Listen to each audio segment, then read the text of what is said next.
ভারতের কেন্দ্রীয় সরকারের বিরুদ্ধে এবার সরাসরি দাঁড়িয়ে গেল পশ্চিমবঙ্গ সরকার। বাংলাদেশে অনুপ্রবেশকারী আখ্যা দিয়ে দিল্লি থেকে আটক এক বাঙালি পরিবারকে বাংলাদেশে পুশিনের ঘটনায় চরম প্রতিক্রিয়া জানিয়েছে রাজ্য প্রশাসন।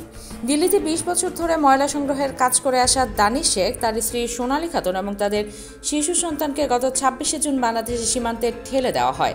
তারা ছিলেন পশ্চিমবঙ্গের বীরভূমের পাইকার গ্রামের বাসিন্দা। এই ঘটনাকে কেন্দ্র করে পশ্চিমবঙ্গ সরকার আদালতে যাওয়ার ঘোষণা দিয়েছে। মুখ্যমন্ত্রী মমতা বন্দ্যোপাধ্যায় আগেই অভিযোগ করেছিলেন, বিজেপি শাসিত রাজ্যগুলোতে বাংলাভাষীদের বাংলাদেশি তকমা দিয়ে নির্বিচারে পুশিং করা হচ্ছে। এবার সরাসরি আদালতের দ্বারস্থ হওয়ার প্রস্তুতি নিচ্ছে পশ্চিমবঙ্গ অভিবাসী শ্রমিক কল্যাণ বোর্ড। বিষয়টি এখন শুধু মানবিক নয়, রাজনৈতিকও। এই ঘটনায় শুধু এক পরিবার নয়, একই সঙ্গে আরও ৬ জন শ্রমিককে এভাবে পুশিং করা হয়েছে বলে জানানো হয়েছে।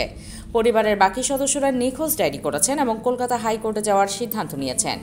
ভারতের তৃণমূল সাংসদ সামিরুল ইসলাম বলছেন, রাজনৈতিক বিদ্বেষ থেকেই বাংলাভাষী শ্রমিকদের নিশানা করা হচ্ছে।